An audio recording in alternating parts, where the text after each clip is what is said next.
Bonjour, je m'appelle Brigitte Barra et je suis à Blois, dans un quartier d'artisans où je propose aux clients mes créations d'abat-jour, de pieds de lampe peints et patinés, ainsi que des meubles peints que je restaure et que je peins et que je patine selon mes envies et selon la nature du meuble.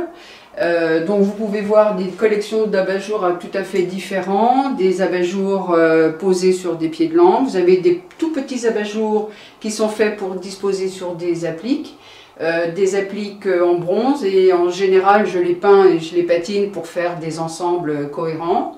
Et puis vous avez également des meubles peints, de la restauration, et toujours accompagné dans des tons plutôt campagne, plutôt chic, campagne, c'est plutôt l'univers de ma boutique. Voilà, donc là vous avez d'autres abat-jour, vous avez toute une collection, et je travaille aussi avec du papier, je fabrique des abat-jour en papier, je les fabrique en lin, et je fais aussi de l'impression, c'est-à-dire que je choisis des motifs que j'imprime sur mon tissu, et ça permet de faire des abat-jour très personnalisés, comme par exemple ceci, des abat-jour avec des angelots, des abat-jour avec des inscriptions, maison de famille, ou je suis toujours dans cet univers de maison campagne un petit peu chic. Alors ici vous avez donc, ça c'est la partie où je présente tout mon travail. Donc là vous avez encore des abat-jour, vous avez toujours des créations, des meubles peints et patinés. Et vous pouvez essayer de trouver, les personnes trouvent en général un petit peu tout ce qu'elles apprécient. Et je fais aussi sur mesure, à la demande, avec des clients qui m'apportent de très très grands abat-jour à refaire dans l'univers de leur propre décoration, avec leur tissu. Donc on arrive toujours à trouver une solution pour satisfaire les personnes, pour qu'elles aient quelque chose. En fait, le fait de fabriquer soi-même permet d'offrir à la clientèle quelque chose de très très personnalisé. Voilà. On développe aussi des gammes pour les enfants, avec des dessins pour enfants. Là, c'est de l'impression sur du papier. Donc là, c'est pareil, on peut faire... Alors, je fais des collections pour la campagne, des collections sur le thème de la mer, des collections l'hiver aussi, avec des tissus plus foncés, plus voilà. Donc il y a une saisonnalité aussi dans la création de ce que je... Alors, je suis venue, je n'étais pas du tout dans ce domaine-là, mais j'ai toujours été passionnée par la décoration personnelle de mon intérieur, et j'ai eu envie j'ai commencé par peindre des meubles il y a une petite vingtaine d'années. C'était encore très peu courant chez nous.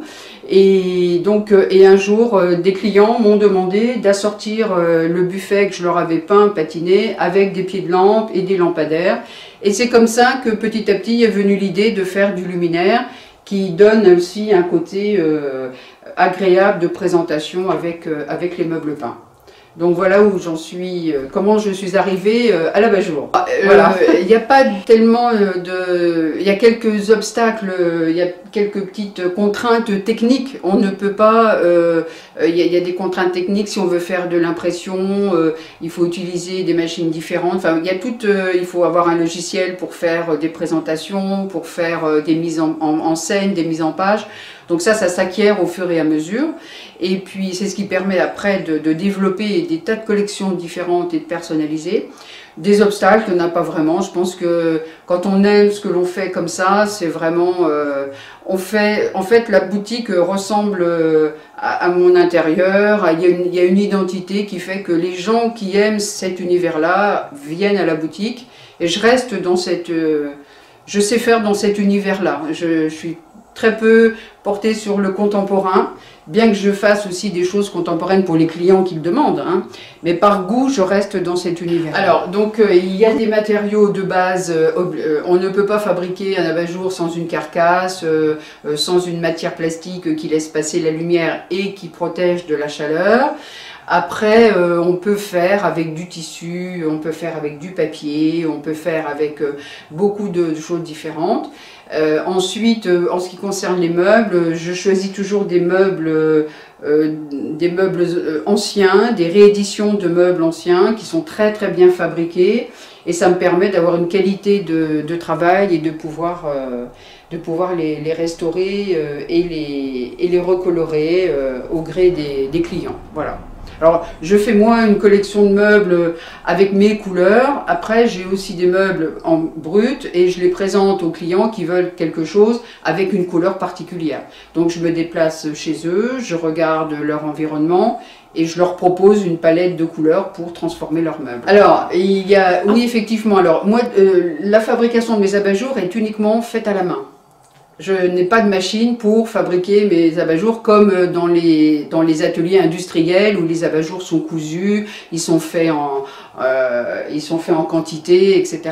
Moi, je fabrique tout à la main, mais j'ai constaté que beaucoup de personnes reviennent vers des créations artisanales parce que les finitions sont très personnalisées, on peut faire beaucoup de choses différentes qu'on ne trouve pas dans le commerce, je dirais, ordinaire. Tout est formaté, vous avez une gamme de couleurs, vous avez des gammes de dimensions. Or, lorsque l'on fabrique comme ça, comme moi, à la main, je m'adapte absolument à tout et donc on peut faire énormément de choses. Voilà. Donc pour moi, la technologie, je ne l'utilise pas dans la fabrication de mes abat-jours, je l'utilise quand je veux faire de l'impression, c'est-à-dire que je travaille sur un logiciel, effectivement, je ne refuse pas la technologie, hein, je travaille avec des logiciels qui me permettent de mettre en page, de faire des scènes, etc., que je transmets après mes fichiers à un imprimeur textile. Là, la technologie pour moi est importante et ça m'a ouvert énormément de choses. Mais pour la fabrication, vraiment, c'est uniquement manuel. Alors, avant d'avoir cet espace de boutique, je ne présentais mes luminaires que dans des salons. C'est-à-dire que je travaillais principalement à Maison et Objets, qui est un salon de la décoration internationale à Paris. Et donc, j'avais 2 sessions par an et je travaillais avec des agents commerciaux qui distribuaient une collection d'abat-jours sur des thèmes différents. Et puis ensuite, j'ai eu l'opportunité d'avoir un local en ville, dans ce quartier des arts où nous sommes tous artisans. Et je me suis installée ici, j'ai arrêté les salons pour lesquels j'allais travailler, mais pour des boutiques en fait. Je revendais à des boutiques de décoration. Or maintenant, je vends directement au public. Voilà, j'ai préféré retrouver le contact avec les personnes, qui est quand même très important, parce que sur ces gros salons comme Maison et Objets, vous fabriquez énormément, mais finalement vous ne savez pas où vont vos abat-jours, vous ne rencontrez pas les gens, il n'y a pas de contact, on n'échange pas sur la création que l'on propose. Alors que là, moi, avec le client, j'ai un contact direct et c'est ça qui est tout à fait agréable. Alors oui, je travaille beaucoup le lin. Parce que c'est un matériau très agréable à l'œil, au toucher, et j'essaye, en majorité, je travaille avec des textiles français. Il y a encore du lin dans le nord de la France, et j'arrive à trouver des fournisseurs. Il y a encore des grandes maisons de textiles qui font de très belles impressions et avec qui je travaille. Alors par exemple, je travaille beaucoup avec de la toile de Jouy. Et là, c'est vraiment un classique qui plaît énormément. Nous avons beaucoup d'étrangers dans la région, hein. La boutique est au pied du château de Blois, donc on a énormément d'étrangers l'été. Et par conséquent, la toile de Jouy est connue, est reconnue par tout le monde. Et donc, c'est quelque chose qui plaît beaucoup. C'est intemporel, c'est classique, mais ça plaît toujours autant. Alors ça, ce sont les coussins que je fais avec les mêmes tissus que mes abat-jours, de façon à créer des choses intéressantes. Et alors, tout particulièrement en ce moment, j'ai une nouvelle collection de coussins du style campagne, avec des impressions textiles qui sont dans la vitrine, et qui sont de très jolis coussins que je peux vous montrer. Je peux vous en montrer quelques-uns, par exemple. Par exemple ici, vous voyez, on fait des choses... Oui, donc avec l'impression textile, vous voyez, on peut réaliser des coussins très personnalisés. Voilà, par exemple, maison de campagne, mais je fais beaucoup avec des monogrammes. Voilà, donc c'est très personnalisé. Et on fait aussi des choses comme ça pour la campagne. Voilà, donc c'est pour vous montrer qu'avec de l'impression textile et un peu d'imagination, on arrive à proposer des collections très particulières.